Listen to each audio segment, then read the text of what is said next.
আর মোহাম্মদ ফেজক আমার বিলাসী বাড়ার সার্কেট হাউসত লই আইছে সার্কেট হাউসত লই আহি পেমেন্ট দিব বলা নাই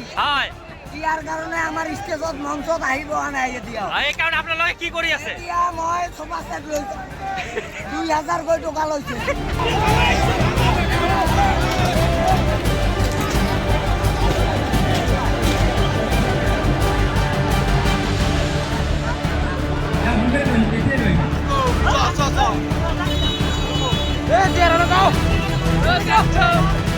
Musik bei so, hier ist ja mal Aro, komm mal nach Hause, Rock, okay?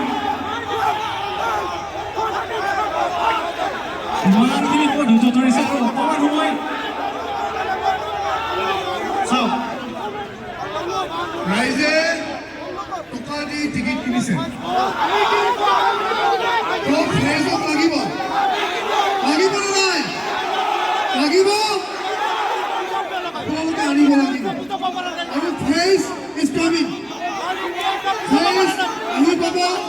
অলপ সময় ধৈৰ্য ধৰক অলপ সময় ধৈৰ্য ধৰক ৰাইজে টকা দি টিকেট কিনিছে ফ্ৰেজক এই স্থানত নিব লাগিব হয় আজি দেখিবলৈ পাইছো যে আজি 2025 1 ফেব্ৰুৱাৰীত আমাৰ বিলাসীপাৰাত মোহাম্মদ ফেয়াজৰ কনচাৰ্ট বিলাসীপাৰাত আয়োজক সমিতিয়ে পাতিছিল কিন্তু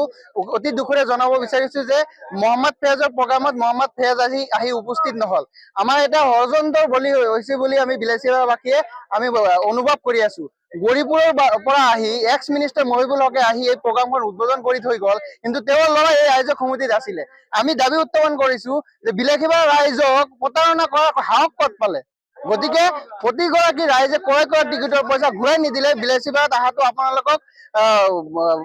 আহাটো বন্ধ কৰি দিম গতিকে আৰু বিলাসীপাৰা ৰাইজে এইবুলি এটা প্ৰথম কাণ্ড হল যে এটা এনেকুৱা ডাঙৰ প্ৰগ্ৰাম বিফল হৈ কৰিলে গতিকে আমি দাবী উত্থাপন কৰিছো আয়োজক সমিতিক ধুবুৰী জিলা আৰক্ষী প্ৰশাসনে অতি সোনকালে গ্ৰেপ্তাৰ কৰি ৰাইজৰ যি পইচাৰে টিকিট ক্ৰয় কৰা পইচাখিনি ঘূৰাই দিবলৈ আমি দাবী উত্থাপন কৰিছো মই চাওক এটা কথা আমি উল্লেখ কৰিব লাগিব যে বিলাসীপাৰাত যিটো আয়োজক সমিতিয়ে আজি যিটো অনুষ্ঠান ইয়াতে আৰম্ভ কৰিছিলে 2000 পৰা 1500 টকা টিকেট সংগ্ৰহ কৰি আয়োজক সমিতিয়ে এটা অনুষ্ঠান ইয়াতে আয়োজক কৰিছিলে দৰ্শকৰ বাবে কিন্তু অতি দুখ আৰু পৰিতাপৰ বিষয় ৰাতি 1 বজালৈকে যিটো মূল শিল্পী সেই মূল শিল্পীক মঞ্চত উঠাব পৰা নাছিলে আৰু যাৰ বাবে ৰাইজে ক্ষোভিত হৈ চকী মেচ আদি ভাঙি চুৰমাৰ কৰে স্বাভাৱিক কথা আৰু এইটো হ'ব এই কাৰণে হৈছে কাৰণ আমি শুনিছো যে আয়োজক সমিতিয়ে যিজন মূল যিজন শিল্পী সেই শিল্পীক পেমেন্ট কৰিব পৰা নাই আৰু পেমেন্ট কৰিব নোৱাৰাৰ বাবে মূল শিল্পীয়ে মঞ্চত গীত পৰিবেশন কৰা নাই তাৰ বাবে ৰাতি 1 বজালৈকে ৰাইজ মানে ধৈৰ্য ধৰি এই অনুষ্ঠানটো উপভোগ কৰিছিলে কিন্তু যেতিয়ালৈকে 1 বজাৰ পিছতো যেতিয়া এই মূল শিল্পী দুগৰাকীয়ে যেতিয়া অনুষ্ঠানত ভাগ নললে ৰাইজ ক্ষোভিত হৈ পৰিলে আৰু উত্তেজিত ৰাইজে চকী মেচ আদি ভাঙি চুৰমাৰ কৰিলে গতিকে আমি বিলাসীপাৰা প্ৰেছ ক্লাব হিচাপেও আমি অতি গৰিহণা জনাইছো বিলাসীপাৰাৰ